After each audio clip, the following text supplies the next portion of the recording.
their humanity, their history, their family, everything they try to hold on to throughout what is often an incredibly perilous and dangerous journey to Australia.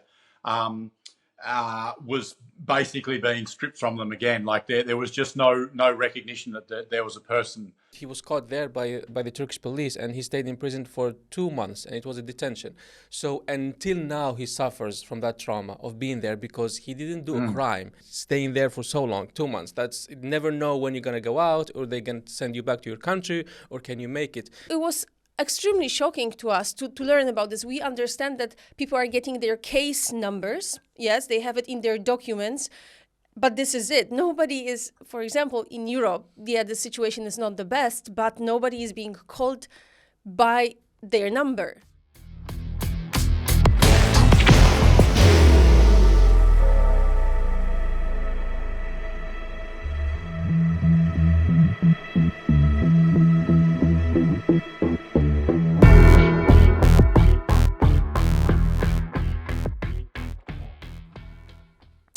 Ladies and gentlemen, or however you like to identify yourself with, welcome to Fractured Podcast. Today we're going all the way to Australia, to the Nauru Island, to discuss the situation of immigrants, refugees, asylum seekers in that island, what's happening to them. I know the media is not focusing on that, but fuck them, that's why we are here. And to talk to us about that is with us special guest, Ben Doherty. I know I fucked up your name, but it's okay.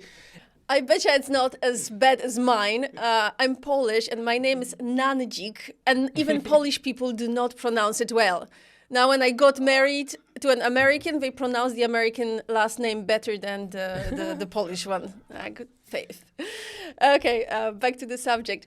Ben, it seems fair to start by asking you, how does the Nauru Detention Center really work? What is it? How does it look like inside? What are the conditions? That's a really good question, and there is a lot to unpack behind that. Nauru is a tiny Pacific island nation. It's a very small place. It's about the size of an airport. It really isn't a very large country. It's previously been a colony of Australia, and I think that's an important context. And it's the site of what Australia calls its offshore processing. Essentially, Australia has built and funded and runs a detention centre on Nauru Island, and for about 20 years, with a few gaps in between, it has run what it's called offshore processing. Anybody who arrives in Australia by boat. Now, it's really important that distinction's made. If you arrive in Australia by boat seeking asylum, you will not be allowed to go into Australia. You will be intercepted and you will be taken to this island. You'll be taken to Nauru. Australia also had a detention centre that ran in Papua New Guinea, which is another former colony of Australia, on an island called Manus Island in Papua New Guinea. That was shut down because it was found to be illegal. Australia had to pay hundreds of millions of dollars in compensation for illegally detaining people, but the Nauru Detention Centre continues. Nauru is a very small place. The detention centre at one point was about a tenth of the entire population of the country. There were sort of 1,100, 1,200 people there, and the conditions there were very, very difficult. It's a very hot place. A lot of the island has been mined, and so there's not grass. It's very hot. The medical facilities were very poor, and people were physically detained for months on end, sometimes years on end, and often without any kind of apparent resolution to their asylum claim. The situation is a little different now. There are fewer people there. There are about 100 people there. Most of them have been there for about a year or 18 months, but a lot of those underlying problems persist. The medical care is not good, but and there is occasional, although this is reduced now, issues with Nauruans who resent the imposition, I suppose, of asylum seekers being forced onto their island. But I think the great underlying weakness and I think the great underlying problem is the lack of certainty that people who are sent there.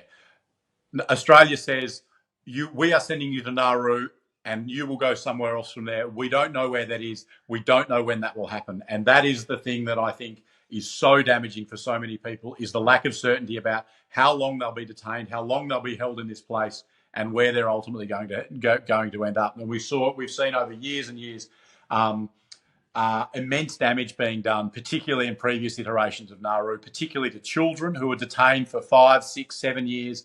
The lack of education the loss of freedoms, the indignity of being detained, caused immense damages. Immense damage to people's mental health. We saw suicide attempts by children. We saw sexual and physical abuse of children. A lot of this was revealed in files leaked out of the centres themselves. This was information written within the centre about children who were catastrophically mentally unwell, but forced to remain essentially in this offshore prison.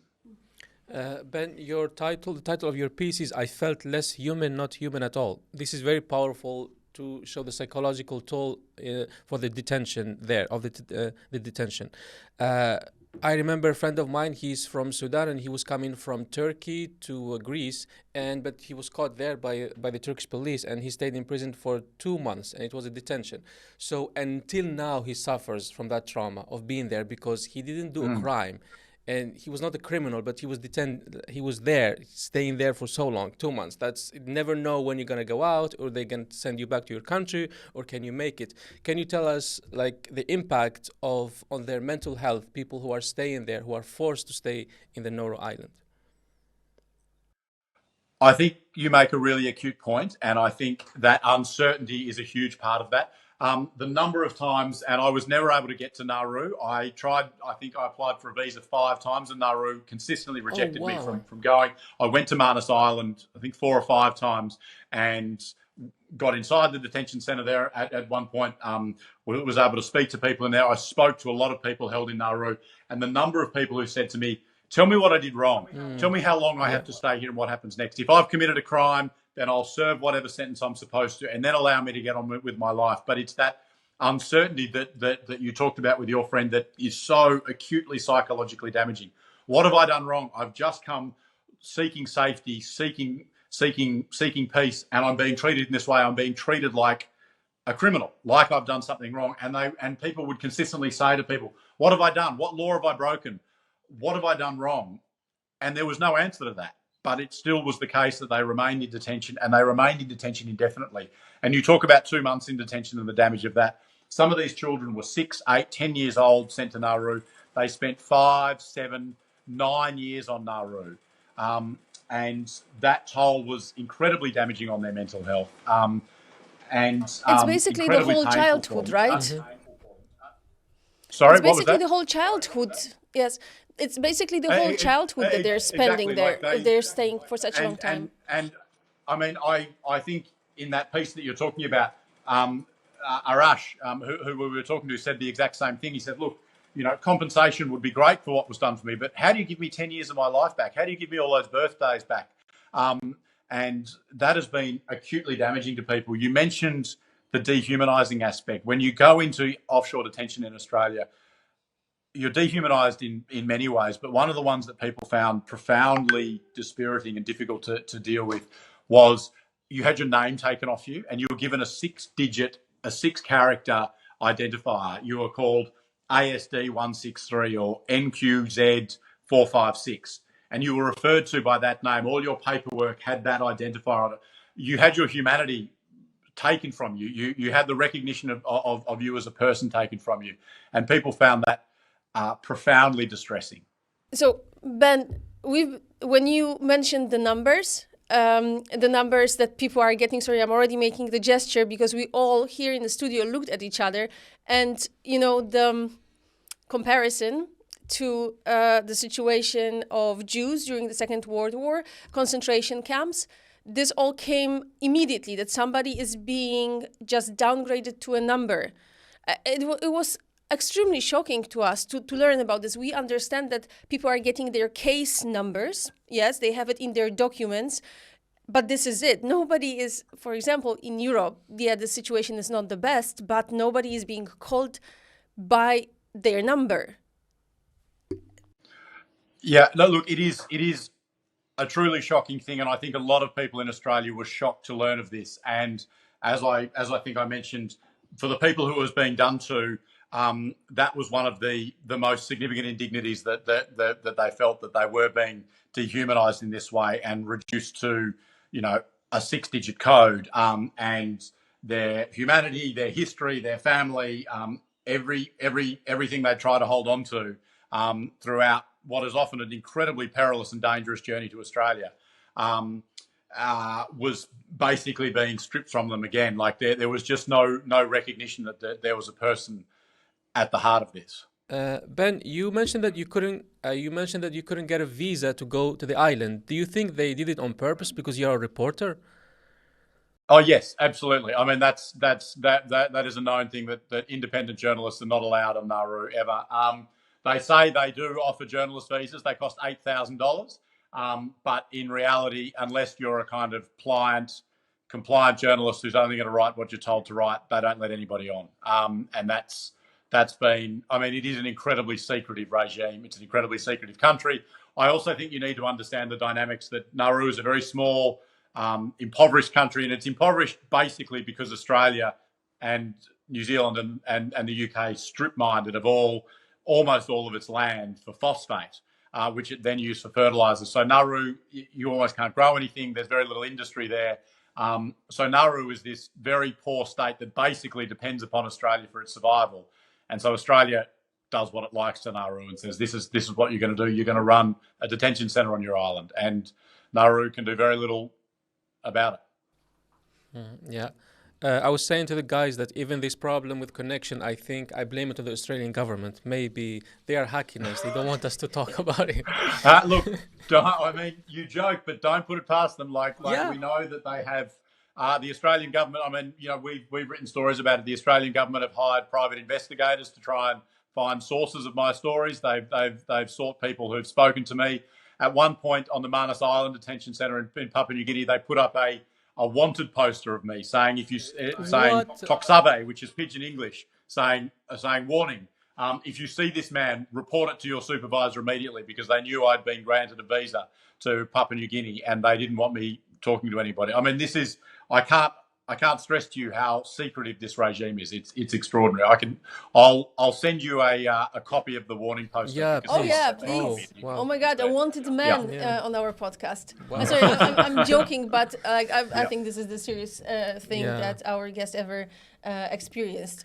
Crazy, seriously. With all these issues in the island and people, how are they living there? Is there any international human rights organizations helping there? If yes, are their efforts ever enough? Like, what's going on? Or humanitarian organizations? Look. There are. The UNHCR have been fairly regularly to interview people, to see the conditions in the centre. People like MSF have been there. Médecins Sans Frontières was there for a little while, but then got kicked out by the Nauru government once they spoke out about the conditions. Wow. They said these are some of the worst conditions we've ever seen. And when you think of, you know, the places that MSF goes, that's a pretty extraordinary thing to say. They said the level of despair was as bad as they'd seen anywhere. Amnesty International have tried to get access. Other asylum seeker and refugee rights groups have tried to get access and be denied. The UNHCR has consistently said that the conditions there don't meet international obligations. Australia is breaching international law by setting up this system, but that is sort of routinely ignored, and it continues. Mm-hmm. A little bit of history. So how did it actually happen that Australia decided to offshore its, let's say, asylum process, send it to Nauru and Manus? You mentioned it was more or less 20 years ago, right? In what circumstances? Yeah, you're right. So look, 2001 is a kind of inflection point in Australian history around asylum seekers, and it needs to be remembered that Australia is an island. It's a very big island, but it's an island, and so the history of this country is the history of people arriving by boat. You know, the first Indigenous Australians came to this country 60,000 years ago. They arrived by boat. In the 16th and in the 17th and 18th centuries, we had Dutch and French explorers, and then the British settlement in the late 18th century. So this continent has been shaped for millennia by people arriving by boat. In the 1970s, we had boat arrivals, asylum seekers fleeing from Indochina coming to Australia, and this happened at a fairly sort of consistent but quite small level. It wasn't a very a terribly heated political issue. It was every now and then, but not in the same way. In 2001, there were a couple of very, very significant incidents that happened. One was a boat called the MV Tampa, which had 433 Afghan asylum seekers that Australia refused to let entry. into Australia, and those people were the first people taken to Nauru. Australia established offshore processing very, very quickly. There was also another incident called Children Overboard, where the Australian government claimed that asylum seekers threw their children into the sea in order for them to get rescued and taken to Australia. It never happened. No one ever threw their child into the water, but the Australian government maintained that it did. And September 11 happened. September 11 changed the world's narrative around migration, particularly around people coming from Muslim majority countries. And all of a sudden, asylum seeking and immigration in Australia became conflated with national security threats and risks of terrorism and border protection. And we saw a real change in the rhetoric around the way immigration was discussed in Australia. It went from being an issue of immigration and humanitarian response and international legal responsibility to one of national security and border protection and enforcement. And since then, since that inflection point, Australia has continued with this regime of offshore processing in Papua New Guinea and now in Nauru, and it has been very firmly established in the Australian political landscape as a policy that Australia enacts. And it needs to be put in a historical context as well, because America, the US, used to do this to Haitian immigrants who were coming in the 1980s. They were sent to Guantanamo Bay as a sort of extraterritorial processing centre. But we now see the Australian example being used by other countries. The UK has specifically cited Australia as an exemplar for its Rwanda plan that is now not happening. The Italian deal with Albania, in the Mediterranean, we're seeing the Australian example taken and used as a model, I suppose, for other countries around the world. And that's a really dangerous thing, that people look at the Australian system and say, we want to do that as well, because the Australian system has caused extraordinary harm. People have died, at least a dozen people have died in those centres. And as we've been discussing, the psychological harm and the ongoing toll on people's lives is immense. And the ongoing uncertainty. There are still people on PNG who have been held there for more than 10 years, a decade, who don't know where they're going to end up. They're stuck in this limbo, wondering, will I ever be resettled in America? Will I ever get anywhere else? Will I get to New Zealand to be resettled? But the damage to those lives is irreparable. You mentioned the dependency of Nauru Island from Australia. Are they getting any money, any funds for hosting these detention centers? Huge amounts of money is the short answer. We are talking running into the many hundreds of millions of dollars over more than 25 years. The cost of holding someone in a place like Nauru is extreme. Upwards of we at one stage calculated it as the Nauru population started to decline, as people were brought back to Australia for medical care or resettled elsewhere. It was costing the Australian government about $4.3 million in Australian dollars every year to hold a single person on Nauru. So the financial cost is amazing. Absolutely extraordinary. A lot of that money goes to Nauru. A lot of that money goes to private contractors. And what we're seeing now is that private prison operators, there's a private prisons operator from the US called MTC that runs the Nauru detention centres. So this sort of prison border sort of industrial complex is an incredibly profitable one for some people.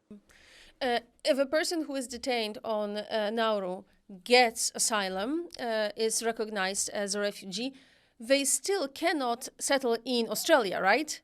It's not Never. It's not automatic. So they will be sent somewhere else. What is happening with them? The policy is, and it doesn't always work, Australia says if you arrive in Australia by boat, you will never be resettled in Australia. People who come by plane to Australia and seek asylum, which happens, people will land at an airport and will seek asylum. They don't go offshore. It's only people who go by boat who arrive in Australia by boat. And they are told you will never resettle in Australia. So the vast majority, about 85%, of those people who arrive by boat in Australia seeking asylum have their refugee status recognised, formally recognised through a refugee status determination process. They still are never resettled in Australia. In practice, a lot of them become so unwell and are so damaged that they get brought to Australia for medical treatment when things are incredibly acute, and they end up staying essentially because they can't go back, they can't get the treatment they need. So in effect, some do come to Australia, but in terms of permanent settlement, they will never come to Australia. Australia tries to engineer what they call third country resettlement. So countries like the US, which has been a large resettlement of refugees, but is now refusing to do that under the new administration. Some go to Canada, some go to New Zealand, but we're talking a very slow process, and we're talking in the dozens and hundreds rather than that. We're talking very slow numbers. And you can kind of understand that from other countries' points of view. There are millions of people displaced around the world. There are more people displaced in the world than any time in human history. And Australia is saying, look, we've got these people on this island. Can you take some of them for us? And these other countries are saying, well, there are lots of other people in the world who need assistance. There are lots of other people coming to our country seeking resettlement. Why are we taking these people that you've already taken custody of? It doesn't kind of make sense, if you know what I mean. But Australia wants to set this example that by being punitive, by being incredibly punitive, by saying if you arrive by boat, you'll never come to Australia. But the result is that so many lives are damaged in the process of sending that adamantine message. But also the Australian government says they don't control these prisons, basically, and they are blaming it. They say the government in Nauru is responsible for them. Does that give them a pass to treat people like that? Does that work? No. The short answer is no. That is a piece of legal sophistry. That is a piece of a sort of legal chicanery. It has been argued in court, and consistently, it's been found that Australia does have responsibility. The UNHCR very recently the Human Rights Committee at the United Nations made a determination recently saying Australia is in control of the Nauru Detention Centre. It dictates what happens there. It pays for it. People who are wronged in that place seek remedy through Australian courts, and it's Australia that has to pay that compensation. To pay that compensation. Australia is in charge of those places. They're not on Australian soil, but Australia runs it. And this kind of legal argument that it's nothing to do with us, that it's the Nauruan government's problem, or it's the issue for a private contractor we've paid, doesn't wash. Mm-hmm. These camps are run in Australia's name, with Australia's money, and under Australia's control. Mm-hmm. Those cases you mentioned, those court cases, apparently people are getting quite some money for when they win those cases for those horrible treatment in this place. There have been a number of those cases that children have brought cases against the Australian government for a failure, a failure in their duty of care, for negligence, women have been raped on Nauru, children have suffered sexual abuse, and they've launched and won court cases in Australian courts. In Papua New Guinea, the detention centre on Manus Island, the very fact of the detention centre on Manus Island was taken to the Papua New Guinea Supreme Court that found that it was entirely unlawful, that people were being held without charge or trial, and that they needed to be released. Australia had to pay more than $100 million in compensation to people it had unlawfully detained on that island.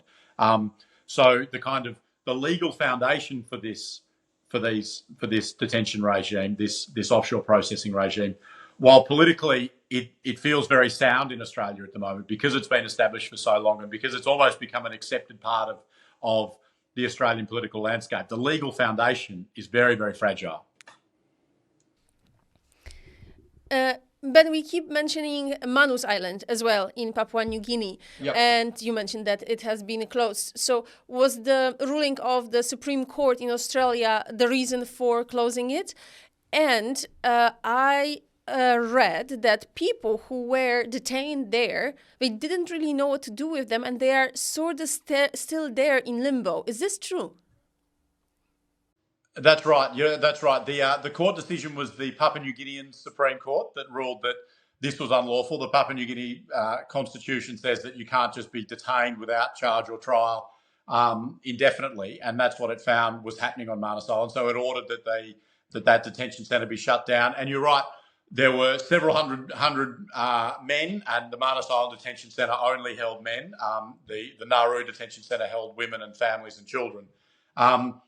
And there was, in lots of cases, nowhere for them to go. And there were several hundred at that point. In the time since, some have abandoned their asylum claims and gone home and taken their chances back in their home country. Some have been resettled in the US. Some have been resettled in Canada and New Zealand, but there are still about 60 men who are still in PNG, still living in this very strange limbo. Most of them are in the capital, Port Moresby now. But as you say, totally unclear about where they will end up, where their lives are going. Some of them have met local partners in PNG and have had families there, so they have ties to Papua New Guinea now. So the very slow resolution of those cases has caused a great deal of difficulty for those men. There are still about 60 there who don't know where they're going to end up. I remember a friend of mine told me that his cousin, he's from Iraq, he was in Manus Island and he stayed there for 8 months. He didn't get anything, and then he said to them, I want to go back to Iraq, and he gave them his passport, so they sent him back. I'm asking, if someone is in Nauru Island and wants to do the same, can you get deported from there, or if you are there, you're stuck? If you wanted to abandon your asylum claim and go back to your home country, that will be assisted. And at one point, the Australian government was even offering incentive. They were offering $2,000, $3,000, $4,000 for people to go back to their home country. Oh, okay. But as you'll appreciate, for so many refugees, that's just simply not an option. That is, people would be going back in some cases to certain deaths, certainly to persecution for Afghan Hazaras who fled Afghanistan, particularly now after the fall of Kabul in 2021. The idea of going back to that place is incomprehensible. There are also people for whom, even if they wanted to go back, their countries wouldn't accept them. That's political dissidents who fled Iran, stateless Rohingya who fled Myanmar and who aren't recognised as citizens of that country. For them, there is no back to go to. There is no way to go home. And so, yes, they are stuck in this limbo. Now, many people around the world, they're talking about this issue, and I want to ask if the public opinion in Australia is shifting on this issue or what's going on in their heads. Look, it's been at times over the last decade an acutely sensitive political issue. There have been several, 2 or 3 elections in the last 10 or 15 years that have been fought over the issue of immigration and how Australia manages immigration, but particularly around the issue of asylum and forced migration. I do think the Australian community is divided on this. I think there is a great middle of Australia who aren't particularly engaged with this issue, for whom they don't think it impacts on their life or they don't think about it. Maybe there's a 40% there. There are 30%, I think, who are supportive of the policy. And think that offshore processing, well, it works. It stops the boats. You will have heard that slogan in the UK debate, stop the boats. This was, again, rhetoric that came out of Australia. Now, whether boats are actually being stopped, they're continuing to come, but Australia has an immense naval and customs presence around the north and west of the country, physically intercepting boats and pushing them back and pushing them away from Australia, so people can't ever reach this country to claim asylum. But I do think there is a significant minority, it's not a majority of Australians, but a significant minority who are deeply, deeply disquieted and who fiercely oppose this policy, who think it's inhumane, who think it's in breach of international law, who think it's damaging to people, who think it harms not only the people who are trying to come to Australia, but harms Australia as a community and a society as well. That this is something that we do to people. To think that this is something that we do to people who come to Australia seeking sanctuary, seeking help, and we treat them in this brutal and dehumanising fashion, I think, is something that really does tear at the Australian psyche and the Australian soul. And a lot of people do fiercely oppose it. As a political issue, it's somewhat been neutralised in that the 2 major parties in this country agree largely to uphold the policy, and for that reason, it's at the moment anyway quite difficult to get some political traction around it. Mm-hmm. On this note, I found statistics saying that people who are detained in Nauru, more or less 80 to 90% of them receive asylum, receive a refugee status. So it means that there is a claim, and the claim is actually justifiable by the conditions in their home country. They are very much in danger and impossible. It is impossible for them to return to this country. But now we have this 10 to 20% of people who are rejected, and now apparently not all of them are being deported to their home countries. What is going on with them? Are they stuck in limbo on Nauru? Yeah, look, it is complicated, and of course there does need to be a refugee status determination process undertaken, and a robust process. But you're right, the vast majority of those people who are on Nauru and were on Manus Island had their refugee claims upheld, and it was found that they suffered a well-founded fear of persecution. That's the legal language in the Refugees Convention. A well-founded fear of being persecuted. They couldn't be returned to their home country. Australia wasn't allowed to do that. And that kind of makes sense when you think about the cohort that is. That is people who've arrived in Australia by boat, often on these very small, quite leaky, quite unseaworthy fishing vessels that are leaving, Indonesia or Sri Lanka. People are taking extreme risks to come to Australia by boat. It is a very dangerous thing to do. People don't do that lightly. People don't jump on a boat for a whim or just a laugh, or we'll see what happens here. Like these are people who are facing extreme situations, extreme persecution, and this is their option to see if they can find a place of sanctuary and a place of safety. So that's for that vast majority whose claims are upheld. Yes, there are some people who are found not to reach the Refugee Convention definition of requiring protection, but Australia does have laws in place around complementary protection. So for people whose persecution level might not quite rise to the level that's required for refugee recognition, but who can't be sent back. Again, they might be Iranian, and Iran says we don't recognise you as one of our citizens. They might be a stateless person and not have anywhere else, any country that accepts them. So there are some people who aren't deported. Those people do end up in a bit of a limbo. Often they end up in Australia, and there are court cases around where they will go. Some of those remain on Nauru and on Manus Island, and that is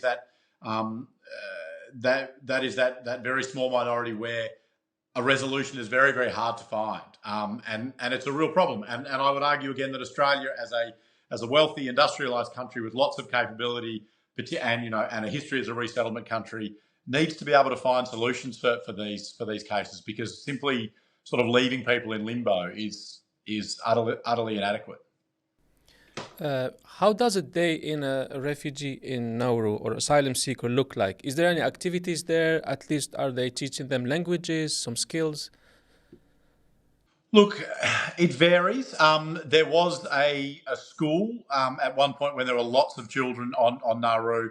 The Australian government ran a school inside the detention centre, and I remember being told by the children there, look, this is the greatest thing we've got in our lives. Our lives on Nauru are very difficult, very uncertain. There's a lot of distressed people around, and it impacts upon our mental health. But every day I get to go to school and I learn some English, and I get taught by these Australian teachers who are passionate, committed, and it was this great little ray of light in some otherwise pretty bleak lives. And they shut that school down. And it was devastating for those children. There are no children on Nauru now. For most, their lives don't involve any sort of formal training. Some of them find irregular work, in the kind of grey economy, a cash job and those sorts of things. But for a lot of it, it's sitting and waiting, and it's waiting for a resolution. They don't know how many months, how many years it will be, and what that resolution is going to be. And I think that lack of enterprise and endeavour, and just simply not having anything to do, is also incredibly damaging on people's mental health. People just spending day after day, wasting their lives. I think that's a real issue, that there's not much infrastructure around them to guide their lives and to help them progress their lives and develop skills, even while they're waiting for this refugee status determination process, or working out where they're going to end up living. Mm-hmm. In Europe, we are seeing that many countries are going right-wing, and the future of asylum seeking here looks very dark. How do you see it in Australia? Look, in some ways, it feels like Australia was sort of ahead of Europe in terms. I'm thinking back to when in 2015, when Germany accepted hundreds of thousands of asylum seekers from Syria, Australia was already a long way down the path of no more. People aren't coming. We're stopping the boats. You can't get to Australia. A very resolute, adamantine policy that pushed people back and kept people away from Australia. And it was a very hardline policy. It felt like the rest of the world saw what Australia was doing in lots of ways and sought to recreate that. The UK's Rwanda plan and those sorts of things. So it feels very disheartening as an Australian to hear someone like Rishi Sunak, when he was Prime Minister of the UK, get up and say, we're going to stop the boats. All of a sudden, I was taken back 10 years in Australia. We had elections fought on a campaign slogan of stop the boats. So Australia was already at that position. At the moment, it's not a high-level political debate in Australia, but it is one of those things that will re-emerge as a frontline political debate in Australia and an issue that's fiercely contested. Migration generally is talked about a lot in Australia, the number of people who are coming to Australia generally around a housing crisis and cost of living and all of these other things we hear in Europe and we hear in America. So the issue is always there. The issue around asylum seekers is probably not as politically prominent as it has been, but Australia still has that hardline rhetoric and those hardline policies to back it up. I think you look at the lead of a country like the United States, which has historically been the largest resettler of refugees in the world, saying we won't take any more refugees for resettlement. I think that's incredibly damaging, not just for what it does for the US, but for the countries that follow. Countries like Australia, which is a very close ally of the United States, are going to head down that path as well. So I think the trend lines are bad. Mm-hmm. It's very hard to end on a positive note, but I want to tell you one thing, something positive that actually happened to one of our team members. He was part of something that was called, if I'm not mistaken, Talent Without Borders. Only several countries in the world, Australia, I think Canada, are taking part in it, which means people with very high skills who happen to be refugees can apply to be vetted, but also to be processed for very specific jobs. And then if they succeed and they are being offered a job, they are being brought to Australia by this company. And on top of this, the company brings the family and pays for all the expenses. And this happened to a friend of ours and a team member. The whole process took more than 2 years from the moment he got accepted and got the job offer to making sure that all formalities are in order, and his family was still in Afghanistan. So this was the big thing. When they finally managed to cross to Pakistan, then the whole process for them could start. They had to do a lot of health screenings and stuff like this. But it happened. They finally found their safe place where they can grow and where their children can be safe. So, there are paths. It's just, unfortunately, for a small number of people. Yeah, you're right. And look, it's so great to hear those stories, isn't it? And because it demonstrates what is possible if people start going, well, what can we do, rather than let's stop this happening. I'm familiar with Talent Without Borders. Talent Beyond Boundaries. They do extraordinary work, and it's these sort of joyous stories of opportunity being seized and lives being changed in this really profound way. Another great piece of positive news, to come out of Australia. We have been running a pilot program for community resettlement, which has been going on in Canada for about 40 years, Canada in particular, where a small group in the community, they might be a faith group at a church, or they might be a community group, a surf lifesaving group. There's a beach just over here where I'm pointing. Gets together and say, we want to sponsor a refugee family to come out. So 5 people get together, they sponsor a refugee family, they support them when they land, and they help them out.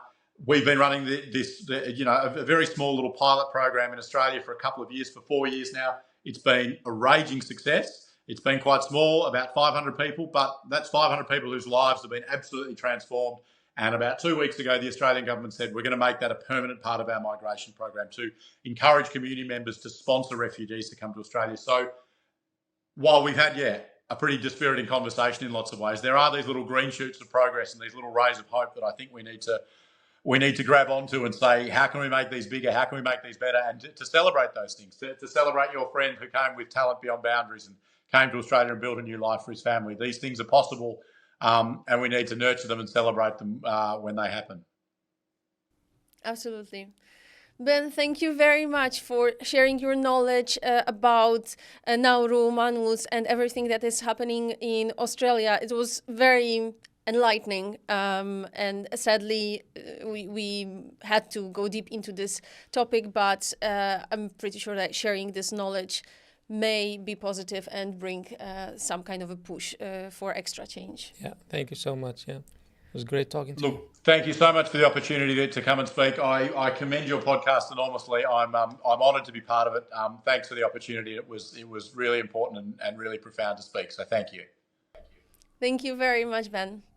Thank you very much to everybody for listening and watching if you're on Spotify or YouTube.